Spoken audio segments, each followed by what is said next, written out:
Bismillahirrahmanirrahim. Assalamualaikum warahmatullahi wabarakatuh. Alhamdulillahi wa kafa. Wassalatu wassalamu ala rasulillahil mustafa wa ala alihi wa sahbihi wa man wafa wa ba'd. Faya ahbaballahi wa ahbab rasulihi sallallahu alaihi wasallam, usi nafsi wa iyyakum bitaqwallahi faqad fazal muttaqun. فلا تموتن إلا وأنتم مسلمون. فقال تعالى يا أيها الذين آمنوا اتقوا الله حق تقاته ولا تموتن إلا وأنتم مسلمون. Alhamdulillah, saudara-saudariku, kita diberikan oleh Allah Subhanahu wa taala kesempatan terbaik untuk menjalani sisa kehidupan kita. Semoga hari ini dan selanjutnya senantiasa diberkahi, dimuliakan oleh Allah, dan dapat meniti amalan yang lebih berkualitas dibandingkan dengan hari-hari sebelumnya yang telah kita lalui. Semoga saudara-saudari kita yang belum beriman sampai dengan detik ini diberikan kekuatan oleh Allah Subhanahu wa taala dalam jiwa dan lisan mereka untuk bersyahadat sebelum wafat dan kembali kepada Allah Subhanahu wa taala. Semoga para pelaku maksiat, dan boleh jadi kita termasuk di antara mereka, diberikan kelembutan hati di dalam jiwa untuk mau bertobat dan kembali kepada jalan-jalan kemuliaan, menata hidup yang lebih baik, hayatan thayyibah, dan semoga kita semua diwafatkan dalam keadaan husnul khatimah insyaallah. Alhamdulillah, kita akan mencoba melanjutkan kajian kita di subuh kali ini waktu Indonesia bagian barat dengan meneruskan pembahasan tentang Kitabul Iman, topik kedua di kitab Sahih Al-Bukhari yang memberikan dukungan pada pembahasan materi kita di bab Al-Aqidah, bab Iman, khususnya pendalaman pada pancaran-pancaran kekuatan rukun iman, simpul-simpul iman Al-Aqidah yang telah dikuatkan pada pembahasan-pembahasan yang lalu, baik dengan pendekatan ayat-ayat Al-Quran pun demikian juga dengan penjelasan-penjelasan yang kita dapati dalam keterangan Nabi Muhammad SAW. Semoga hubungan antar pembahasan dari satu sampai dengan terakhir kita uraikan dapat dicermati, dipahami dengan baik, dan mudah diamalkan dalam kehidupan. Saya akan memberikan satu gambaran kecil, yang dari yang kecil ini akan ada pancaran-pancaran yang besar. Jadi saya ingin melihat bagaimana kita bisa menyimpulkan dari skala-skala besar, intisari, kemudian kepada tanda-tanda. Kalau kita sudah melihat dari tanda-tanda ini, rams, ya, simbol, atau mungkin dalam bentuk tulisan atau yang lainnya, itu terpancar kekuatan pada diri kita untuk memahami dan mengamalkan. Ya, saya berikan gambaran misalnya. Kita kan kalau membaca sesuatu, satu buku penuh misalnya, biasanya kan yang kita lihat dari sini adalah bagian mukaddimah, kan? Pendahuluan untuk menjelaskan esensi dari bukunya seperti apa gambarannya, ada berapa bab dan sebagainya. Lalu setelah itu kadang kita lihat daftar isi, kan? Ya, dengan melihat daftar isi kita terbayang apa yang akan dibahas dan sebagainya. Kemudian kadang-kadang kita lihat bagian belakangnya, ya, untuk menjelaskan kandungan secara umumnya. Pada akhirnya kita melihat kitabnya. Jadi kalau kita sudah membaca dan mempelajari dengan sepenuhnya, detail dan seterusnya, baru lihat kitab ini saja sudah terbayang isinya. Terpahami ya? Baru lihat kitab saja sudah terbayang isinya. Oh, ini yang saya pelajari kemarin begini, kan? Seperti halnya Anda kalau terus belajar dengan ustadz misalnya tertentu, dapat manfaat darinya. Anda melihat wajahnya saja sudah terbayang ajaran-ajarannya. Ya kan? Baik pun demikian para penghafal Al-Quran. Dia melihat mushaf saja, sudah tergambar Qurannya. Dan karena itu para ulama tafsir bahkan, ya, baru membaca Al-Fatihah saja, sudah terbayang isi Al-Quran sepenuhnya. Ya, karena isi Al-Quran sepenuhnya intisarinya ada di Al-Fatihah. Dan Al-Fatihah nanti intisarinya ada di Bismillahirrahmanirrahim. Ya kan? Bahkan nanti ada lagi yang mendalami Bismillahirrahmanirrahim terkandung pada huruf ba. Ba nanti terkandung pada titiknya, gitu kan? Maka ketika nun wal qalami wa ma yasturun itu sudah terbayang. Jadi demikian berbagai perangkat-perangkat dalam kehidupan kita, ya, atau bahkan tuntunan, pedoman, dan ini yang lebih tinggi lagi, apalagi kalau sudah berupa firman Allah Subhanahu wa taala, apapun yang didapati, dilihat, didengar dan sebagainya pada puncaknya mendekatkan diri kita kepada Allah Subhanahu wa taala. Karena itu ada yang baru dengar Al-Quran bertambah keimanan. Quran surah ke-8 ayat yang kedua, kan? Seperti sering saya sampaikan, innamal mu'minuna alladzina idza dzukirallahu wajilat qulubuhum wa idza tuliyat 'alaihim ayatuhu zadatuhum imana wa 'ala rabbihim yatawakkalun. Sungguh insan beriman yang sejati itu kalau kemudian disebutkan nama Allah, ada getaran dalam jiwanya. Dan bila dia mendengar, diperdengarkan kepadanya ayat-ayat Allah, bertambah keimanannya. Dan terjalin hubungan yang semakin dekat, pengabdian kepada Rabbnya semakin memuncak, ya. Jadi ini yang coba kita gambarkan dalam kehidupan. Pada akhirnya apa yang dilihat menjadi zikir, apa yang didengar menjadi zikir, apalagi apa yang diutarakan menjadi zikir. Zikir itu segala yang mengingatkan kita dengan Allah Subhanahu wa taala. Itu puncaknya. Ya, bagaimana ketika melihat sesuatu langsung mengingatkan kita, mengoneksikan kita dengan Allah, zikrullah. Mendengar pula demikian dan sebagainya. Ini butuh latihan. Butuh latihan. Dan tahapan-tahapan itu, kenapa seringkali saya membuat bagan atau table atau urutan tertentu, ini untuk memberikan kemudahan visualisasi dari pembahasan. Jadi kalau saya nanti sudah terangkan beberapa bagian, ini sudah 40 episode lebih, ya, dan yang baru bergabung, mohon berkenan dengan segala kerendahan hati untuk bisa menyimak di awal-awal pembahasan supaya ada korelasi, ketersambungan antara satu pembahasan dengan pembahasan yang lainnya. Dan itu dengan sangat terbuka ditampilkan nanti di YouTube-nya Mira. Masuk ke YouTube Mira yang gambarnya seperti background di belakang kita, ya kan? Nah, itu nanti Anda pelajari, setiap hari ditampilkan video, ya, tanpa jeda, itu kan bisa dilihat secara sempurna satu dengan yang lainnya. Nah, dari pembahasan ini seringkali kemudian saya tampilkan satu bagian tertentu, korelasi tertentu, sampai kemarin formulasi. Yang itu akan terbawa terus. Ya, itulah hidup kita ada di situ. Gambaran formulasinya demikian.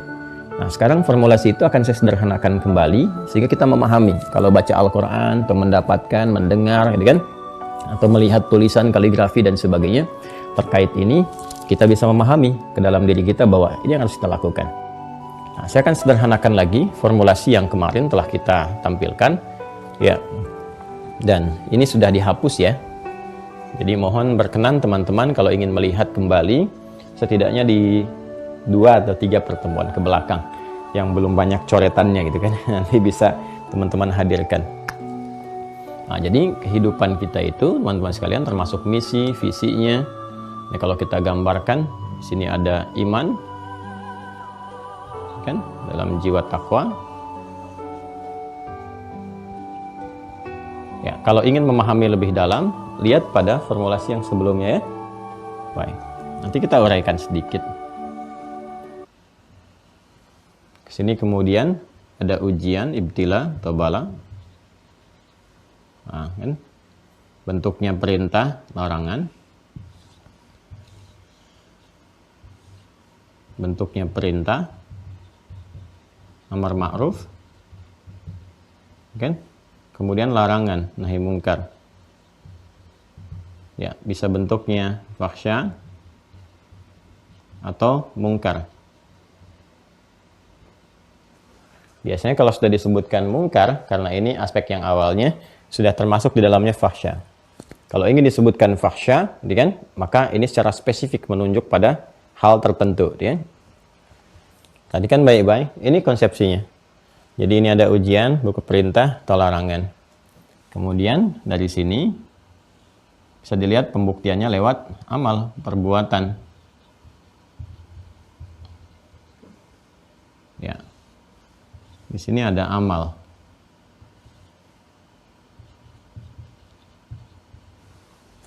Support dari ini menjadikan amalnya itu menjadi saleh. Ya. Saya berikan kurung untuk memberikan sebuah detil bahwa ini sangat sensitif. Ya, belum tentu setiap amal atau perbuatannya menjadi saleh. Karena ada kurungnya di sini, mesti kita bebaskan nih, benar-benar sehingga menjadi saleh. Karena nanti ada setan tidak tinggal diam, ada riya yang bisa menggugurkan, ya kan? Ada sum'ah atau sama sekali jadi salah. Maka dari sini nanti dapat hasanah, ya kan? Nilai baik.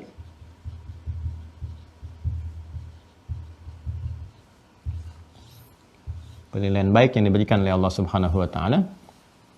Kemudian ini yang menghadirkan pahala sebagai bekal akhirat. ya. Pahala dan berkah. Berkahnya untuk dunia, pahala untuk akhirat ya. Yang disebut dengan ajrun itu, lahum ajrun ghairu mamnun. Nah, dari sini akhirnya ada rahmat. Rahmat Allah Subhanahu wa taala. Ya. Diberikan di dunia berupa kesuksesan dan kebahagiaan. Saya langsung katakan saja falah. Dan di akhirat berupa jannah. Nah, ini dia. Kurang lebih seperti ini gambarannya. Ya. Nah, ini teman-teman sekalian, gambaran seperti ini yang kita telah uraikan, dan ini terbawa ya, turunan ke bawahnya yang telah saya bahas kemarin, telah saya detilkan. Jadi kalau misalnya Anda mendengar kata iman, maka harus sudah terbayang. Karena iman itu letaknya ada dalam jiwa takwa, maka di bawahnya sudah harus ada sifat-sifat baik. Ya, orangnya disebut apa? Mukmin, ingat. Jadi kalau Anda disebut orang beriman, apalagi di Al-Qur'an dipanggil ya ayyuhalladzina amanu, ya ayyuhalladzina amanu. Berarti panggilan itu menyentuh kedalaman iman kita, sekaligus juga, hati-hati, sekaligus juga ingin menunjukkan tentang potensi-potensi kebaikan yang terdapat di dalamnya. Ya, dia harus senang kalau dipanggil di Al-Quran, ya ayyuhalladzina amanu, itu apresiasi tertinggi. Artinya, Allah sudah ingin mengangkat kita dengan mengeluarkan sifat-sifat baik dalam diri kita. Karena itu tidak ada satupun insan beriman di masa Nabi SAW yang ketika turun ayat-ayat Al-Quran dengan pembuka, ya ayyuhalladzina amanu, kecuali menghadirkan kebahagiaan tertinggi dalam diri mereka sampai mereka mengatakan, sami'na wa ata'na. Karena itu bentuk penghargaan tertinggi dari Allah kepada orang beriman itu. Sampai ada satu alim ya dari kalangan ulama mengarang kitab Nida'ur Rahman li Ahlil Iman. Ya, panggilan Allah yang Maha Kasih kepada para pemilik iman gitu. Jadi seakan-akan kalau dipanggil ya ayyuhalladzina amanu qad aflahal mu'minun alladzina yu'minuna bil ghaib, diakui itu kita itu dipanggil hei orang-orang yang punya sifat-sifat kebaikan, sifat-sifat baik. Apalagi kalau kita sudah mengatakan saya mukmin, berarti dengan perkataan itu sudah ada komitmen bahwa kita akan melahirkan yang baik-baik saja dalam kehidupan kita. Baik, baik, baik, Masya Allah. Ya, bahkan terhadap yang boleh jadi orang-orang yang memiliki sifat-sifat untuk berbuat zalim misalnya, atau memutus misalnya pertalian hubungan dan sebagainya, ya kita tetap berprasangka baik, ya secara proporsional dengan cara-cara terbaik. Dan itu dahsyatnya, saya baru baca satu hadis yang diriwayatkan oleh sahabat Abu Hurairah radhiyallahu taala anhu, ya itu Masya Allah luar biasa. Thalathun man kunna fihi, ya ada 3 hal kata Nabi sallallahu alaihi wasallam yang jika ada seseorang mendapati ya 3-3 yang itu di dalam dirinya, hasabahullahu hisaban yasira. Ya, ini rahasia besar yang disampaikan Nabi ya dari sahabat Abu Hurairah yang menyampaikan terus kepada kita, sanadnya sampai ke kita dari Nabi sallallahu alaihi wasallam. Thalathun man kunna fihi, ya ada 3 gitu kan? 3 hal, 3 pokok yang jika terdapat 3 itu dalam diri seseorang, insan beriman tentunya, hasabahullahu hisaban yasira, maka Allah Subhanahu wa taala akan menghisab dia di akhirat dengan semudah-mudahnya hisab. Dengan semudah-mudahnya hisab. Ini Masya Allah, itu luar biasa gitu kan. Ternyata itu hal-hal yang terkait dengan pancaran keimanan dan tidak mudah mengeksekusinya. Apa diantaranya? Diantaranya adalah bagaimana engkau bisa membalas kebaikan ya dari orang yang memutusmu, ya dari orang yang memberikan kesan-kesan buruk kepadamu, gitu kan? Tetap berbuat baik, membalas kebaikan. Waqtu man haramaka, gitu kan? Engkau memberikan satu balasan-balasan kebaikan kepada orang yang berbuat buruk kepadamu. Wa ta'fu man zalamaka, memaafkan orang-orang yang menzalimi. Ya, jadi satu merespon dengan cara yang baik. Jadi kalau ada yang mencela, ya kita berhusnudzan, oh mungkin belum tahu keadaan diri kita. Nggak harus dengan balas mencela ya. Kita dengan mendoakannya misalnya, atau menerangkan apa yang dia duga keliru itu kita terangkan. Ya sepenuhnya kalau makin marah pun ya sudah ya. Kita anggap lapang saja, nggak ada masalah. Toh nggak ada kaitan-kaitan spesifik antara diri kita dengan yang lain. Kan? Jadi ketika sikap itu ada, kemudian ada sikap untuk memaafkan, wa tasilu man qata'aka, kemudian menyambungkan orang-orang yang berusaha memutus silaturahim. Ya, kita jelaskan, sampaikan kembali, hadirkan ketentraman, kedamaian. Itu pancaran iman yang tidak mudah seperti itu diberikan jaminan lewat lisan Nabi, dibalas oleh Allah dengan apresiasi tinggi, memberikan hisab yang seringan-ringannya. Bahkan nanti di Al-Quran, surah ketiga Ali Imran, di ayat 133 sampai 134, itu dikonfirmasi kembali, ini dengan pembalasan surga yang sangat luar biasa. Ya, surganya itu disetarakan dengan orang-orang yang sering infak gitu. Jadi para pemaaf ya, orang-orang yang baik yang tadi disebutkan itu disetarakan dengan orang-orang yang rajin infak, yang memiliki kelapangan hati dan jiwa. Orang kan kalau ngasih itu kan harus lapang. Kalau nggak lapang nggak bisa ngasih.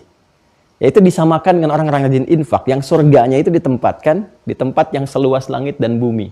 Ya, coba lihat di Quran surah ketiga Ali Imran ayat 133 sampai 134. Wasari'u ila maghfiratim mir rabbikum, dan bergegaslah engkau untuk senantiasa berevaluasi diri, kan, introspeksi untuk mendapatkan ampunan dari Rabbmu. Ini isyarat bahwa tidak ada yang sempurna di antara kita, ya, kecuali yang terjaga, para nabi, rasul, kan, malaikat, jelas makhluk Allah yang tugasnya spesifik, nggak ada tugas dengan tugas-tugas spesifik yang dibebankan ya atau diujikan oleh Allah untuk menjadi khalifah di bumi.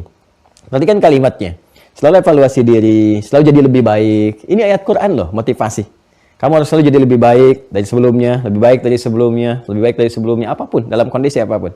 Wa jannatin arduhas samawati wal ardu uiddat lil muttaqin. Dan bergegaslah untuk punya harapan mendapatkan rahmat Allah Subhanahu wa taala, puncaknya berupa surga, ya, yang bahkan disiapkan seluas langit dan bumi untuk siapa? Orang-orang yang bertakwa. Nih. Kembali ke sini. Jadi kalau disebutkan takwa, ini gambarannya. Supportnya iman pertama kalinya. Siapa orang ini? Alladzina yunfiquna fis sarra'i wad dharra. Pertama, orang yang gemar berbagi. Baik dalam keadaan lapang, kalau lapang itu biasa, punya uang berbagi, punya makanan banyak berbagi itu biasa. Ya, tapi dalam keadaan yang sempit, yang sulit pun masih berusaha untuk berbagi. Ya kan? Ya, dia punya kurma 3, padahal itu pun belum tentu mengenyangkan bagi dirinya, itu masih dibagi kepada yang lain. Dia makan 1, dia bagi 2-nya. Kan? Masya Allah, dia nggak bisa bagi dengan harta, dia referensikan supaya orang bisa mendapatkan peluang atau jalan-jalan kebaikan. Ya, kemudian apalagi wal kadhimina al-ghaidha, menahan amarah. Wal 'afina 'anil nas, mampu memaafkan kesalahan orang, gitu kan? Ya, jikalau mereka mau minta maaf ataupun kita melapangkan diri untuk memaafkan. Ya, dan memaafkan itu hati-hati ya. Itu melapangkan jiwa, tapi tidak memutus seketika orang yang bersoal dengan kita sebelum dia meminta maaf kepada kita dan bertobat kepada Allah Subhanahu wa taala. Jadi nggak ada ruginya memaafkan. Misal ada orang zalim ya, mencela, memfitnah Anda misalnya, kan menghina dan sebagainya. Lantas Anda kemudian merasa, "Oh, saya tidak pernah melakukan itu." Ya, dan menjelaskan, memaafkan, selesai. Ya, jadi hubungan Anda nanti dengan dia di persoalan tadi akan diputus oleh Allah Subhanahu wa taala, sehingga dampaknya apa? Dilapangkan keadaan hati kita, jiwa kita, seakan-akan sudah selesai dengan persoalan itu, jadi nggak kepikiran lagi. Tapi bukan berarti persoalan dia selesai. Sebelum dia minta maaf dan bertobat dari kesalahannya, itu terus mendulang dosa nanti. Sementara Anda sudah diputus dengan itu. Ya, itulah rahmat Allah diberikan. Makanya orang-orang yang punya hati lapang, itu lebih ditenangkan keadaan jiwanya. Dan di akhirat dirahmati. Ya, nah, kemudian Allah mencintai orang-orang yang senantiasa berbuat baik. Ya, jadi hisab dia dengan Allah masih bermasalah, kita diringankan, dan bukti peringanan di dunia itu udah nggak kepikiran lagi, jalan aja gitu. Ya, jadi tenang, nyaman, enak dan sebagainya. Nah ini gambaran, ini saya katakan kalau dipanggil dengan kata iman, berarti ya, harus ada satu gambaran citra dalam diri kita bahwa sifat-sifat baik itu mesti muncul. Malu dipanggil orang beriman tapi perbuatannya jelek gitu, itu malu, kan? Apalagi kalau kemudian menggunakan kata takwanya, ya. Muttaqin, muttaqun, tattaqun, yattaqun, itu support untuk memunculkan ini. Nah, untuk bisa mendapati ini, mesti diuji kan, seperti saya sampaikan. Karena itu, berbahagialah. Kalau kemudian ada perintah dalam Al-Quran, ada larangan dalam Al-Quran, berbahagia. Kenapa itu muncul? Untuk menjadikan kita orang baik. Demikian cara berpikirnya. Ya, supaya makin baik, supaya makin tenang, dapat rahmat Allah. Siapa sih yang tidak ingin baik? Anda kan menyekolahkan anak, bahkan kita sendiri, saya, Anda, kita belajar dari kecil itu, kan supaya jadi orang baik kan? Sukses kan? Bahagia kan? Siapa yang tidak ingin kemudian jadi bahagia, sukses, baik? Bagaimana seorang ayah berpeluh-peluh keringat, ya kan? Kemudian juga menahan gelisah, resah dan sebagainya, hanya untuk kemudian mencari nafkah untuk keluarganya, dan di antara support nafkah itu mendidik anak-anak kan jadi lebih baik. Ya, makanya ketika anak dimasukkan ke sekolah, tujuannya apa? Jadi lebih baik kan? Ya, pikirannya lebih baik, ilmunya lebih baik, masa depannya terlihat tertata, yang akan lebih baik. Diharapkan demikian. Sampai Anda bekerja keras, orang mengatakan banting tulang dan sebagainya, berangkat gelap, pulang gelap. Ibu juga demikian, menata dengan segala rasa, kekuatan dalam jiwa, dari mulai bangun tidur disiapkan, makanannya, pakaian dicucikan, segalanya. Untuk apa? Dengan harapan jadi lebih baik kan? Dan bukankah di sekolah itu saat diberikan pendidikan, pengajaran, transfer pengetahuan, bukankah akan diuji juga? Ya kan? Baru kemarin anak-anak kita diuji, dan Anda luar biasa, bukankah menerima rapotnya? Ya kan? Hasilnya, evaluasinya. Ya, jadi sebetulnya senang ketika akan menghadapi ujian itu. Saya bingung ya, anak-anak sekarang itu kalau ada ujian malah takut gitu. Ya, harusnya senang karena mengonfirmasi keadaan ilmu kita akan naik gitu. Ya, orang-orang yang benar-benar mau belajar, dia akan senang menghadapi ujian. Makanya sebelum ujian itu ada minggu tenang. Oh, saking tenangnya. Bukan gelisah. Ya, saya melihat sebagian dari anak-anak sekarang itu terbalik gitu. Ya, saat belajar digunakan untuk bermain, minggu tenang baru rusuh untuk belajar. Minggu tenang tuh ya tenang, menenangkan diri, tenang aja. Alhamdulillah bentar lagi ujian, kan belajarnya selesai. Tinggal mengonfirmasi, baca sedikit-sedikit. Alhamdulillah. Jadi harusnya tenang, nyaman, tentram. Karena kenapa? Ujian itu disiapkan untuk mengonfirmasi peningkatan kualitas diri kita. Berkualitas enggak nih? Ya kan? Nah, karena itu, ciri khas orang beriman, ketika ada perintah itu senang. Ya, semakin kita menyenangi perintah itu, semakin kita semangat menunaikannya, semakin kita mengonfirmasi keadaan iman yang kuat. Sinyal yang bagus, sikap takwa kita yang paripurna gitu.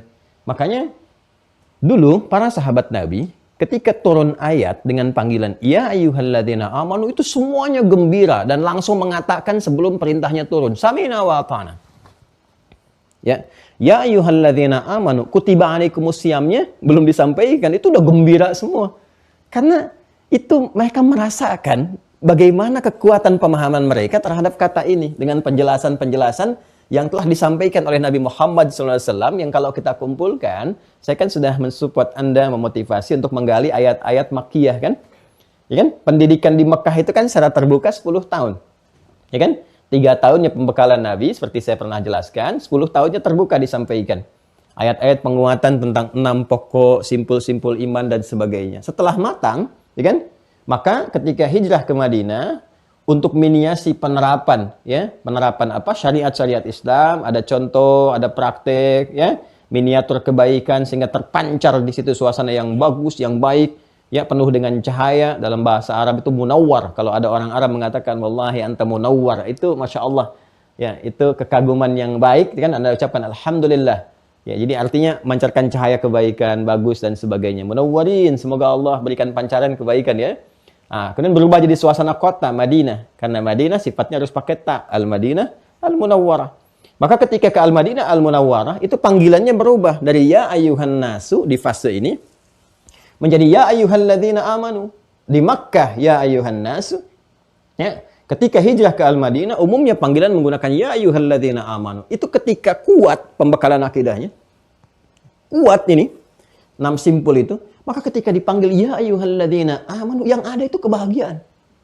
Masya Allah, semua gembira. Karena ada pengakuan langsung dari Allah akan keimanan mereka. Ya, dan kalau sudah pengakuan, maka mereka berubah jadi orang baik. Artinya sudah dianggap baik oleh Allah. Jadi kalau sudah dipanggil ya ayyuhalladzina amanu, itu baik menurut Allah.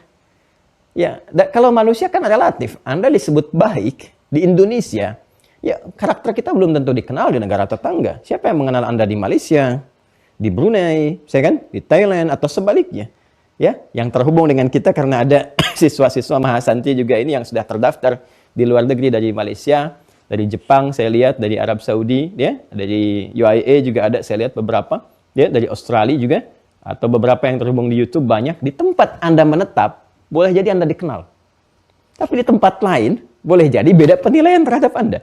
Baik di tempat A, belum tentu semuanya menilai Anda baik.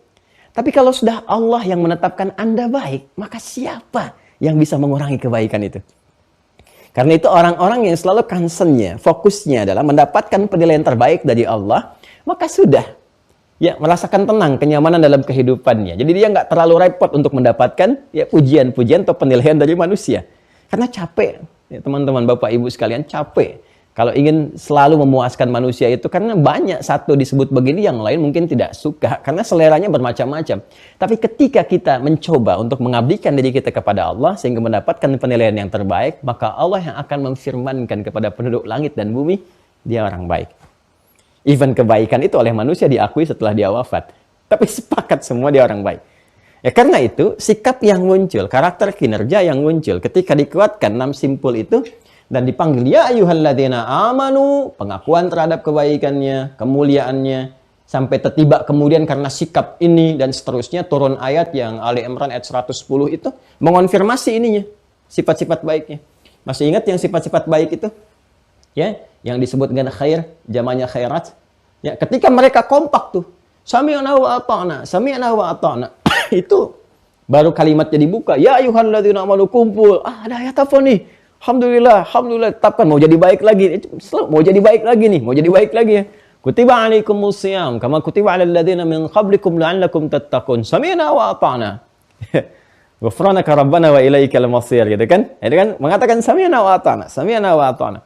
Ya ayyuhalladzina amanu, aufu bil 'uqud, sami'na wa ata'na. Jadi mereka itu merasakan dengan pemahaman yang kuat, yang kokoh, bahwa semua perintah ma'ruf, larangan, ya, dari fahsya ataupun mungkar, keseluruhannya ingin melatih mereka jadi baik.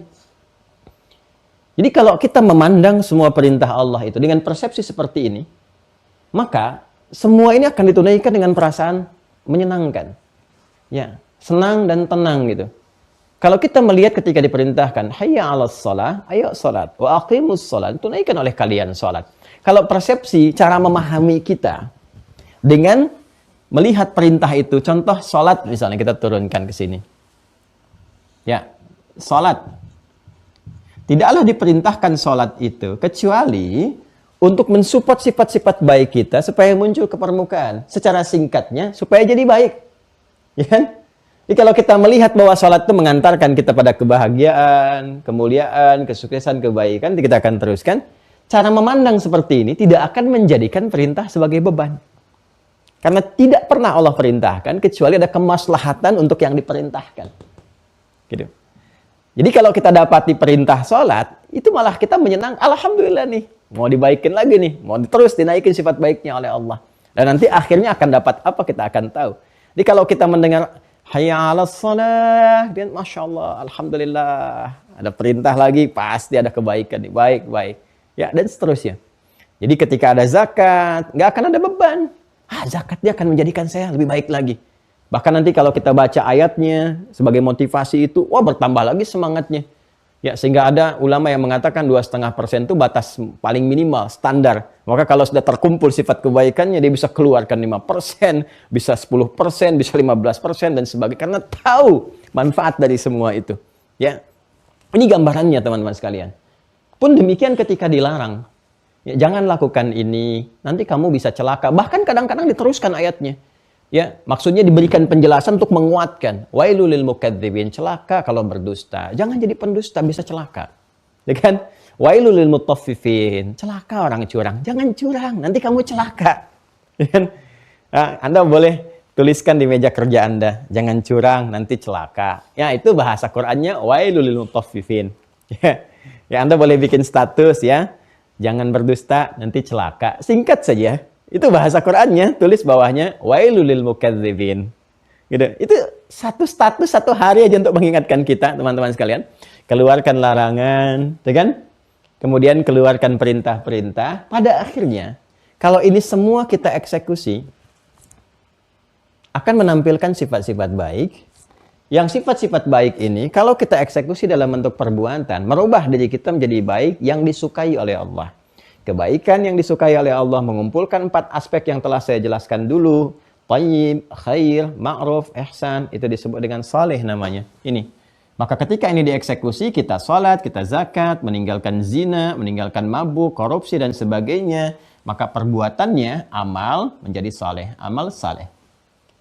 Maka kalau Anda temukan di Al-Quran, kata-kata amal saleh, amal saleh, amal saleh, segera buru itu. Ya kan? Segera buru. Karena tidak ada perbuatan-perbuatan terbaik yang bisa memunculkan karakteristik moral kita, sifat-sifat baik kita, kecuali apa yang ditetapkan baik oleh Allah. Mahal itu. Kalau yang kita kerjakan belum tentu baik menurut Allah. Tapi yang Allah tunjukkan sudah pasti baik kenyataannya. Maka itu kalau ada di Al-Quran kita temukan amal soleh. Dan amal itu tidak mungkin soleh kecuali disupport oleh iman. Karena kesolehan itu munculnya dari sini. Ya. Nah, fokus sedikit saja. Fokus sedikit ya.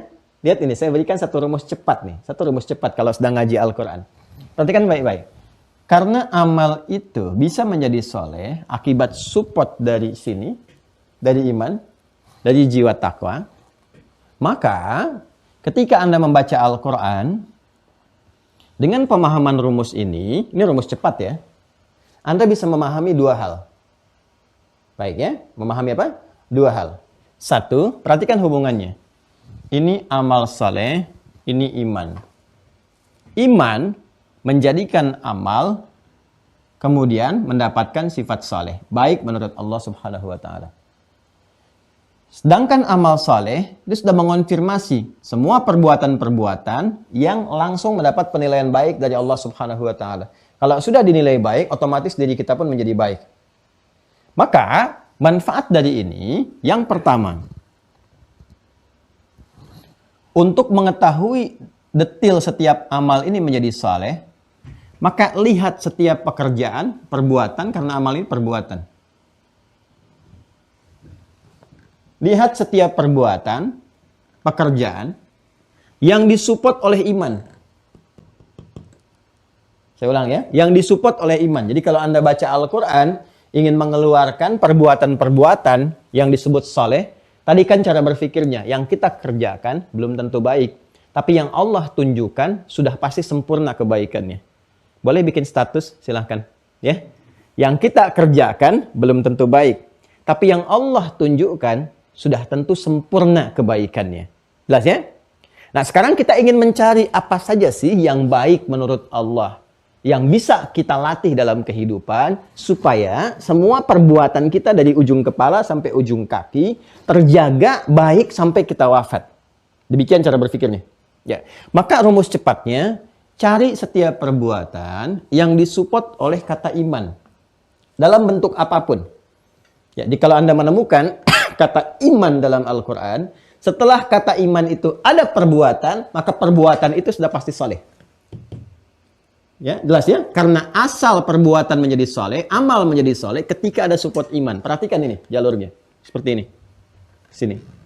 Jadi kalau Anda menemukan kata iman, derivasi kata iman, hybridnya, derivasi kata iman, dalam Al-Quran atau hadis-hadis Nabi SAW, maka ini menunjukkan perbuatan yang dikerjakan itu setelah kata iman pasti soleh.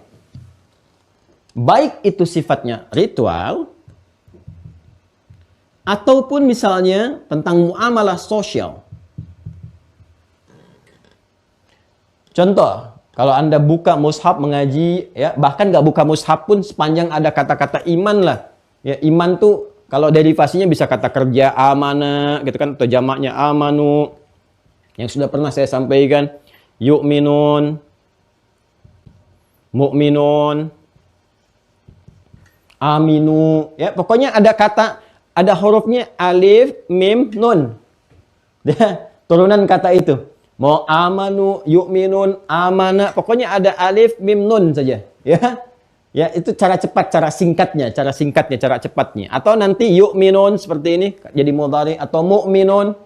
Ya, Anda menemukan iman, turunan kata ini derivasinya. Dan setelah kata ini ada kemudian bentuk perbuatan, pekerjaan, amal. Baik itu sifatnya ritual, penyembahan langsung kepada Allah Subhanahu wa Ta'ala, atau interaksi sosial dengan keadaan lingkungan kita. Tapi itu disupport oleh kata iman dulu.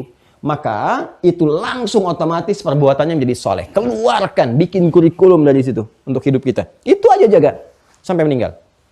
Ya, contoh, kalau kita urut-urut nih, terus Al-Fatihah masuk ke Al-Baqarah gitu kan, sampai dengan ke An-Nas. Kata iman pertama kan ada di mana? Al-Baqarah ayat 3 kan? Nah, itu mengonfirmasi takwanya bahkan. Ya, perhatikan. Alladzina yu'minun. Kata iman pertama kan? Ada kan? Bil ghaib. Setelah itu ada apa? Ada perbuatan kan? Wa yuqimunas shalah. Tuh, salat. Salat masuk ke mana? Ritual. Berarti apa? Salat kan perbuatan. Kalau kita kerjakan sholat ini, soleh. Jelas ya? Wa mimma razaqnahum yunfiqun. Infak bagian dari ibadah. Share untuk orang lain, berbagi dan sebagainya. Masuk kerana sosial. Ya? Di sini apa? Ibadah juga. Soleh. Walladzina yu'minuna bima unzila ilaik. Iman lagi. Disupportkan kemana? Ke Al-Quran. Yang diturunkan kepada Nabi Muhammad SAW kan Al-Quran. Jadi interaksi dengan Al-Quran, baik membaca qiraah, mengaji tilawah, menghafal hifadz, atau tafsir, atau ta'lim seperti kita sekarang, itu saleh. Jadi kalau ada pengajian yang benar, cepat buru, karena itu perbuatan saleh. Ya? Kalau ada misalnya dorongan untuk mengaji, belajar membaca, cepat kejar, karena itu saleh. Ya? Apalagi nanti, kita temukan lagi banyak nanti. Ya ayyuhalladzina amanu, pembuka Al-Maidah, aufu bil uqud, tepati janji. Kalau berjanji, tepati. Kalau diniatkan itu, untuk mewujudkan iman kita sebagai ibadah, itu jadi amal soleh. Ini banyak di dalam Al-Quran itu, banyak. Berbakti kepada orang tua, berbuat baik dengan tetangga, hubungan nanti suami istri dengan anak, anak ke orang tua. Itu banyak sekali. Itu Masya Allah, Allahu Akbar. Tabaraka Rahman. Kalau kita keluarkan semua perbuatan itu, kemudian jadikan sebagai pedoman kehidupan. Nikmat hidup itu. Enak hidupnya. Dan sudah pasti soleh. Dan ternyata, semua apapun yang kita kerjakan, itu sudah ada bimbingannya untuk menjadi soleh. Dari bangun tidur sampai tidur lagi. Ya, karena simpul iman kan 6. Ingat, simpulnya kan 6. Jadi ada yang langsung diterangkan oleh Allah. Ya kan? Kemudian juga ada yang kemudian diberikan tugas kepada malaikat. Ada yang jelaskan lewat kitab. Apa yang difirmankan oleh Allah kan lewat apa? Lewat Al-Quran, ya kan? Kita bisa akses ke situ. Ya, ada juga yang diberikan petunjuk kepada jiwa, diilhamkan lewat jiwa takwanya. Ya kan? Ada yang nanti lewat Rasul memberikan petunjuk berkehidupan dari bangun tidur sampai tidur lagi. Coba keluarkan deh itu semua. Itu menjadikan kita soleh. Dari bangun tidur sampai tidur lagi. Terus, pada akhirnya kita tinggal tunggu. Imma kehidupan kita berakhir, ya kita meninggal, atau dunia ini yang berakhir habis keseluruhannya. Dan kembali menghadap Allah untuk dihisab. Nah, kalau kita kerjakan semua ini dengan prinsip demikian, teman-teman sekalian, maka semua yang kita kerjakan ya tidak hampa, tidak berwujud perbuatan begitu saja. Dia punya nilai kebaikan disebut dengan hasanah. Makanya kalau Anda membaca di Al-Quran, mendapati kata hasanah itu nilai yang melekat pada kebaikan ini. Berapa nilai di hadapan Allah? Gitu. Kalau satu perbuatan sudah punya nilai di hadapan Allah, teman-teman sekalian, maka sudah otomatis akan melahirkan dua hal. Ya, dua hal ini terkait dengan dunianya, pun demikian puncaknya dengan akhiratnya. Makanya ketika kita meminta hasanah, selalu kan ingin meminta dunia dan akhirat kan? Dengan sifat hasanah ini. Itu dikonfirmasi di surah Al-Baqarah, surah kedua, ayat 201. Ya, paling kanan. Agak ke bawah sedikit. Wa minhum may yaqulu rabbana atina fid dunya hasanah. Wa fil akhirati hasanah. Wa qina adzabannar. Setiap poin yang dihasilkan, nilai kebaikan ini, nilai kebaikan yang dihasilkan dari hasanah ini, ya contoh misalnya, ini kan standarnya Quran surah ke-6 ayat 160. Ya, setiap perbuatan ketika menjadi saleh, maka paling minimal standarnya itu 10 kebaikan nilainya. Man jaa bil hasanati falahu asyru amsalihha. Nilainya 10. 10 ini yang Allah tetapkan, bukan hitungan kita. Ya, kalau hitungan kita terbatas, jangan diukur dengan materi dunia, tidak. Nanti ada berlipat-lipat nilai yang Allah berikan, bisa nanti akhirat, kita nanti akan juga bahas sedikit, bisa keberkahan dunia yang diturunkan. Ya, ini paling sedikit, tergantung nanti ini bentuknya apa amalnya. Ya, misal kalau amalan fisik yang semua orang bisa mengerjakan, kan? Standar 10. Salat, amalan fisik, nggak pakai harta. Bahkan semua dipaksa untuk bisa mengerjakan itu supaya jadi baik. Dengan semua keadaan. Dari berdiri, duduk, berbaring, dan seterusnya. Ya kan? Poinnya 10. Tapi ketika naik levelnya kepada keadaan tertentu yang tidak semua orang bisa mengerjakan. Ini bisa naik nilainya. Contoh, salat, ya, disiapkan, diarahkan, dibimbing, ya kan? Diperintahkan oleh Allah, dijelaskan kepada Rasulullah untuk dicontohkan kepada kita. Jelas, semua bisa mengerjakan. Tapi berjamaah, nggak semua orang bisa mengerjakan itu. Maka itu ketika seseorang menunaikan jamaah, naik nilainya. Bukan cuma 10. Naik lagi misalnya 27 sesuai dengan apa yang disebutkan dalam hadis. Cara menghitungnya bukan begini ya. 1, 2, 3, 4 terlalu kecil. Kalau kita mengambil analogi di hadis Muslim, pada level yang ketiga, bisa ke masjid misalnya. Nah ini kan sendiri, berjamaah 27. Kan? Dan tidak semua yang berjamaah itu bisa dilakukan di masjid. Kalau dia ke masjid, dapat lagi 25. Ya di hadis Muslim nih, dapat 25. Ini baru nyampe ya. Ingat, baru nyampe, belum melakukan apapun. Tapi niatnya untuk mengimplementasikan iman. Ya, membuktikan iman untuk ibadah. Jadi dia niat ke masjid itu benar-benar untuk ibadah, bukan yang lain.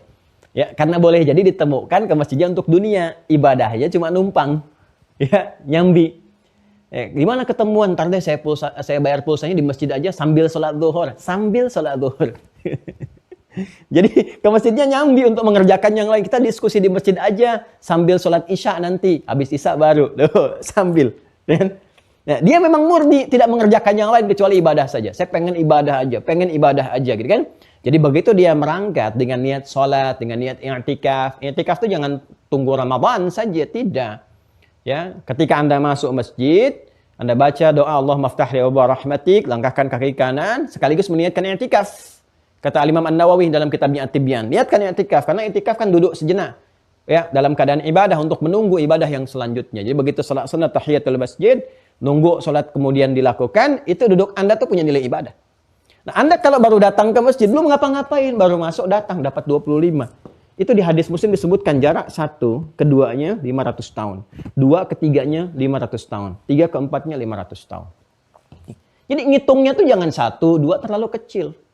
Jadi kalau Anda tidak sholat, misal, jangan Anda lah, ada yang tidak sholat. Ya. Jadi kalau ada yang tidak sholat, ya kehilangan yang sangat fatal ini. 10 itu jangan dikira kecil. Berapa banyak potensi menggugurkan dosa. Ya, jadi kalau Anda terfikir untuk misalnya ini nih mengabaikan malas-malas di sini, pikirkan 2 hal. Kalau meninggal bagaimana? Yang kedua, apakah aman dari dosa? Ya kan? Nah, ini bisa menutup nih. Nah, ini teman-teman sekalian. Nanti banyak lagi tergantung amal. Kalau infak sudah pakai harta. Nggak semua orang bisa kemudian mengeluarkan ibadah dengan harta. Kalau fisik kan semua bisa ngerjakan karena tanpa harta. Ya kan? Kalau sudah dia berbagi dengan harta, nilainya beda lagi. Paling standarnya naik, standar. Dari 10 ke 700. Yang Al-Baqarah ayat 261 itu. Ya. Tapi jangan salah persepsi, 700 ini teman-teman sekalian, bukan harus balas 700 kali lipat. Tidak demikian caranya. Di konsepsinya Allah memberikan nanti keberkahan pada harta kita. Ya, dengan kemuliaan 700 kali lipat. Di akhirat tuh ada pahala yang jelas kelihatan. Ini nanti yang jelas terlihatnya di akhirat. Nanti dunia saya terangkan apa feedbacknya kepada kita dalam kehidupan dunianya. Ya, bisa jadi pelipatan dari materi yang diberikan karena maslahat tertentu. Bisa jadi pengobatan dari kesehatan. Bisa jadi dijaga dari satu musibah yang khusus, yang umum terjadi. Anda tidak mengenai itu. Yang kalau misalnya dibiayai dengan berobat ya, ke rumah sakit kah atau ke dokter kah, biayanya bisa berlipat-lipat dan sebagainya. Ya, bisa demikian adanya. Nah ini gambarannya. Tapi jelasnya adalah ketika kita dapatkan ini semua, ya, punya nilai baik ini, teman-teman sekalian, maka ini nih, dituliskanlah kemudian untuk bekal akhiratnya, pahala. Ya, tulis. Ini yang kita sebutkan dapat pahala. Nilainya hasanah, ini yang dituliskan ini, 10, 27, 25, 700, ini yang ajrunnya, pahalanya. Jelas ya? Nah, disinilah kemudian penting kita mencari semua yang baik-baik itu untuk bekal kita pulang. Kalau bisa yang terus mengalir, maka muncul di situ nanti yang disebut dengan jariah, yang mengalir, walaupun kita wafat. Pandai-pandailah melihat perbuatannya apa tuh, yang kira-kira melahirkan jariah. Ya, di Quran, di ilmu, kan? Itu banyak peluang jariahnya. Makanya saya tuh suka, mohon maaf ya, kalau agak rewel gitu, agak cerewet mengingatkan, nulis ya. Sampai kami siapkan buku catatan penuntut ilmu tuh supaya nulis tuh.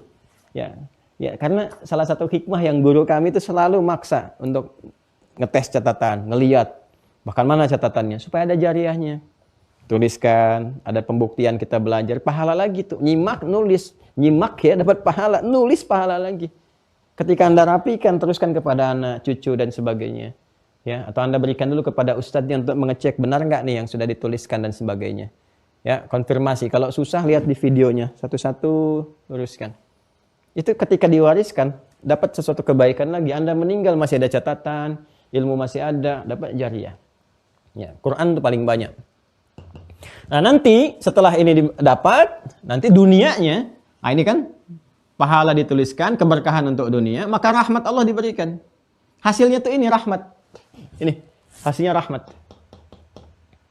Ingat ya, jadi semua yang kita lakukan ini pada puncaknya untuk mendapatkan rahmat Allah. Di dunia kita dapat keberkahan berupa falah. Falah itu kesuksesan, kebahagiaan. Jadi orang beriman tuh cenderung bahagia hidupnya. Kalau di rumah tangga, ayah, ibu, anak, dan sebagainya benar-benar beriman. Jadi imannya bukan hanya dipendam dalam bentuk sifat, tapi dilatih dalam bentuk sikap. Makanya kalau ada ujian-ujian rumah tangga itu, berbahagialah. Kenapa? Karena ini untuk menguatkan iman ini. Ya, semakin tinggi ujiannya, ya, berarti hasilnya semakin berkualitas. Karena orang besar itu tidak akan diuji dengan ujian kecil. Ingat itu. Orang besar tidak akan pernah diuji dengan ujian kecil. Jadi begitu Allah memberikan ujian yang berat, artinya Allah akan mengangkat Anda kepada tingkat yang lebih besar. Dan menaikkan kualitas kehidupan Anda. Karena potensi-potensi kebaikan yang ada pada diri Anda itu sangat bermanfaat bagi orang-orang di sekitaran Anda. Ya, kebesaran Anda itu harus di-share. Auranya harus didapatkan pada yang lain sebagai inspirasi. Dan orang besar itu tidak akan pernah diuji dengan ujian yang kecil. Jadi berbahagialah ketika mendapatkan ujian tersulit sampai menggoncang kepada jiwa. Itu tanda pertama bahwa Allah ingin mengangkat Anda menjadi orang besar. Dan berbahagialah. Kalau cara memahami kita, seperti apa yang diisyaratkan oleh Al-Quran seperti itu. Ya, seperti Al-Baqarah ayat 214 misalnya. Am hasibtum an tadkhulul jannata walamma ya'tikum mathalul ladzina khalau min qablikum massatuhumul ba'sa ringan wadh-dharra naik wazulzilu ini hatta yaqula ar-rasul wal ladzina amanu ma'ahu mata nasrullah ala inna nasrallahi qarib. Tilawah ayat itu akan mudah kita untuk mengatasi problematika kehidupan. Itu rahasia besar. Quran surah kedua Al-Baqarah ayat 214. Paling kanan agak ke bawah sedikit di mushaf standar. Nah, nanti kalau pas sempat Anda ngaji tafsir, cara mengatasinya, konsepsinya ada di Quran surah ketiga, Al-Imran ayat 142. Ya, makanya dibuka pembuka ayatnya dengan kalimat yang sama. Ini am hasibtum an tadkhulul jannah, yang ini am hasibtum an tadkhulul jannah. Nanti lain waktu kalau ngaji tafsir bisa diperdalam atau cari ceramah kami yang menerangkan itu. Ya, itu insya Allah akan meringankan jalan kehidupan. Singkatnya rahmat. Kalau sudah rahmat didapatkan, maka di dunia ini falah diberikan dalam bentuk keberkahan hidup. Ya, ini falah tuh kalau bahasa Inggrisnya itu diterjemahkan dengan success and happiness. Ya. And happiness. Ya. Sukses dan bahagia. Sukses dan bahagia. Sukses bahagia. Dan menariknya begini, menariknya ketika kita diminta untuk melakukan perbuatan pun tertentu yang paling luar biasa, yang terus dikerjakan, yang simultan. Terus tuh kan. Ya, sehingga boleh jadi mungkin bagi orang yang tidak paham akan merasakan satu keadaan tertentu. Mungkin protes, mungkin bosan, kan? Ya, sholat nih. Kalau orang belum paham fikihnya, ngajinya, belum paham ilmunya, mungkin dia akan bertanya, baru zuhur kok udah asar lagi? Kan? Kenapa sih harus sholat? Kenapa sih subuh 2 rakaat dan sebagainya? Dia belum tahu ilmunya. Kalau dia tahu, dia akan buruk. Kalau bisa di atas yang fardu ini ada apa lagi selain yang 5 waktu ini? Karena kenapa? Karena dia tahu semakin muncul banyak perintah, semakin tinggi nilai kebaikan akan dimunculkan di sini. Ini korelasinya. Karena itu, Allah memperdengarkan langsung. Kenapa sholat harus dilakukan? Kenapa 5 kali dalam sehari yang pokok itu? Ketika dipanggil, diperdengarkan langsung di telinga kita dan gak putus. Ya, ada riset yang menunjukkan bahwa panggilan untuk sholat itu gak putus 24 jam. Ya, karena itu menariknya, silahkan cek. Waktu sholat itu kan di Indonesia saja. Sudah beda waktu, terbagi-bagi kan? Dan panggilan sholat itu dengan adzan kan? Allahu Akbar, sampai hayya 'alas shalah. Setelah hayya 'alas shalah apa? Hayya 'alal falah. Jadi ketika kita dipanggil untuk sholat, hayya 'alas shalah, dan ada yang bertanya, kenapa sih harus sholat? Ya kan? Hayya 'alal falah nih, supaya kamu dapat falah. Kamu sukses, kamu bahagia. Ya kan? Lihat orang dulu. Ketika mereka menunaikan sholat dengan benar. Lihat profesi mereka siapa. Mereka bukan ustadz semua. Tidak. Bahkan sedikit yang ustadz. Ya. Mereka ada pebisnis, pedagang, ada diplomat, birokrat, orang-orang hebat, pejabat tinggi, yang di militer. Sukses semua. Sukses semua. Ya, digenggam oleh mereka. Dan ketika digenggam identitas keimanan ini muncul kan? Qad aflahal mu'minun, sudah identitas. Ya, siapa mereka? Alladzina hum fi sholatin khashi'un. Ya, sudah ada kualitas tuh. Kalau sudah mukmin, seperti yang pernah saya terangkan, kualitasnya sudah beda. Khusyuk, sudah nggak peduli dengan yang nggak penting. Kayak nggak penting tuh udah nggak peduli. Ya, walladzina hum 'anil lagwi mu'ridun. Nah, udah nggak larut dalam drakor, ini nggak penting drakor ini. Apa sih ini? Udah. Jadi acaranya berkualitas semua, yang dilihat berkualitas, yang ditonton berkualitas, yang dibaca berkualitas, bacaannya berkualitas. Ya. Udah nggak baca-baca komik, baca macam-macam yang kira-kira sudah naik levelnya gitu ya. Ya, kita tidak menyalahkan sosok-sosok ini atau itu, tidak, karena bukan ke sosok, ya. Yang kita gali perbuatan untuk diperbaiki. Jangan terbiasa untuk menyoal sesuatu yang tidak perlu disoal. Apalagi dengan tujuan untuk merendahkan atau menurunkan kehormatan orang lain, itu tidak, sama sekali tidak diperkenankan. Ya, kita perbaiki diri kita saja untuk contoh menjadi lebih baik. Falah. Ini teman-teman. Ya. Nah, ini kemudian di akhirat dapat apa? Rahmat ini menghadirkan jannah, ini yang kita harapkan. Hisabnya ringan. Jadi dari mulai hidupnya enak, ya. Kalau mau coba silahkan. Yuk kita sama-sama mencoba. Saya pun masih berlatih. Masih berlatih. Tapi Masya Allah gitu. Nah ini teman-teman, konsepsi seperti ini kalau dikerjakan dengan benar, akan melahirkan satu rasa di dalam jiwa kita. Dan dengan rasa itu muncul sikap yang sangat luar biasa. Rasanya nikmat gitu. Yang kadang-kadang nggak bisa digambarkan kenikmatannya, karena memang ada di dalam. Gitu ya. Seperti bahagia kalau mau ditunjukkan kan nggak bisa. Cuman ekspresinya kan terlihat. Gitu kan? Jadi inilah yang akan melahirkan pola pemahaman seperti ini, akan melahirkan sebuah kenikmatan yang besar dalam diri kita, yang kenikmatan itu, ya, kenyamanan itu dilahirkan dari sini, dari iman, support iman. Satu kenikmatan yang dirasakan, yang membuat ketenangan, kenyamanan, kedamaian, semua sikap terpancar kebaikan, itu dalam bahasa Arab disebut dengan halawah. Puncaknya, superlatifnya biasanya disebut dengan hilwa atau hulun. Tapi kalau sudah superlatif, sudah tinggi, halawah namanya.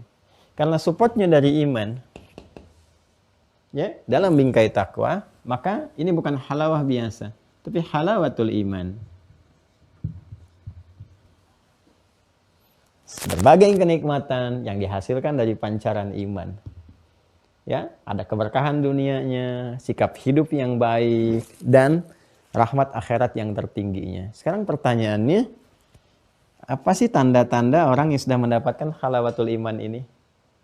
Kan? Kita kan sedang berusaha nih, ya, memperbaiki citra kita, persepsi kita dengan memandang iman itu begini, cara pandang ke ujian begini, perintah larangan begini. Kalau menemukan amal soleh di Al-Quran harus begini bersikapnya, kan? Cara memahami hasanah itu begini, kan? Artinya semakin banyak peluang baiknya semakin kita buru. Tujuannya apa? Dapat rahmat Allah, bukan dunia ya. Tolong jangan diarahkan apa yang kita kerjakan untuk mendapatkan dunia terlalu kecil. Karena kita pun saat meninggal ditinggalkan dari dunia itu. Ya, caranya apa? Tujukan untuk rahmat Allah. Nanti dunia akan mengikuti. Ya, seperti bayangan kata Ibnu Qayyim Al-Jauziyah itu. Dunia itu persepsikan. Dan bahkan bukan hanya persepsikan, jadikan, tempatkan seperti bayangan. Nggak usah dikejar, karena buang-buang energi. Ya, Anda ngejar bayangan itu buang-buang waktu. Mau ditangkap apalagi, nggak ada kerjaan. Ketangkap juga nggak. Ya kan? Berbaliklah. Berbalik dan biarkan bayangan mengikuti. Karena bayangan itu dunia, lawan dari dunia akhirat, berbalik kejar akhirat. Maka dunia akan mengikuti. Nggak ada rumusnya. Sama sekali, orang yang ngejar akhirat sengsara dunia. Nggak ada rumusnya. Pasti dunia ikut. Dunia ikut. Ya, orang taklim, kalau serius taklimnya bagus, orang banyak datang, dunianya ikut. Mulai muncul pedagang, mulai ada kebutuhan, mulai macam-macam. Segalanya. Dunia itu otomatis ikut. Jangan takut, rezeki kita udah dijamin. Ya, karena itu kalau beramal, jangan mengharapkan dunia terlalu kecil. Kalau dapat dunia, nggak bisa dibawa ke akhirat. Ya, ini apalagi misalnya, tadi kan ada banyak amalan. Salat, untuk dapat rahmat Allah saja. Niatkan, tuluskan, untuk dapat rahmat Allah. Nanti Allah berikan, Allah maha tahu. Ya, apa yang kita harapkan, kita inginkan dan sebagainya. Lu berdoa dalam sholat, kebaikan-kebaikan yang Allah ridhai. Ya, di sedekah misalnya, ya kan? Ya, di infak dan sebagainya. Jangan mengharapkan dunia, harapkan akhirat, rahmat Allah.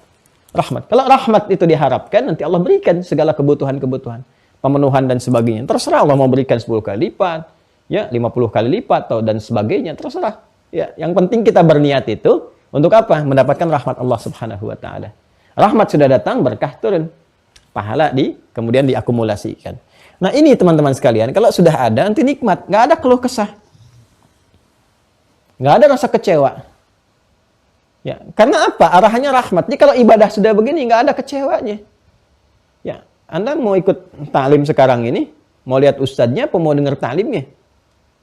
Terus niatnya apa? Mau mendapatkan rahmat Allah supaya Allah ridha, bisa berubah lebih baik, atau hanya untuk mendengar ustadz ceramah, atau hanya untuk melihat ustadz? Hati-hati, itu pun harus diperbaiki niatnya. Ya, karena itu tuh selalu diingatkan tuh, bahkan di tulisan juga, yo ikhlas ya, ikhlas. Maksudnya apa? Arahkan semua rahmat Allah. Supaya nggak kecewa. Ya, datang ke ta'lim, nunggu ustadz, yang tiba muncul ustadz fulan, pengennya ustadz A, datangnya ustadz B, misalnya kan? Ya karena niatnya keliru, kecewa di situ. Padahal mungkin boleh jadi, pahala udah dituliskan, bahkan sebelum itu dimulai. Begitu dimulai muncul kekecewaan, keridhaan itu berkurang, kikis deh pahalanya. Nah ini bagi orang beriman, nah itu sudah. Dah gitu kan. Jadi ketika melihat sesuatu yang nggak menyenangkan, ya dalam pandangan manusia, dia lihat persepsi berbeda. Nah udah, kalau begini kan nggak usah dicela, adanya di sini sudah. Kalau nggak cocok, selesai. Dah. Kalau cocok, teruskan, baik, manfaat, catat. Nah, tanda-tanda seorang mendapatkan kenikmatan ini, itu apa? Nah, ini yang akan mengantarkan kita untuk baca hadis berikutnya. Ya, jadi mukadimahnya mahal ini. 1 jam mukadimahnya mahal.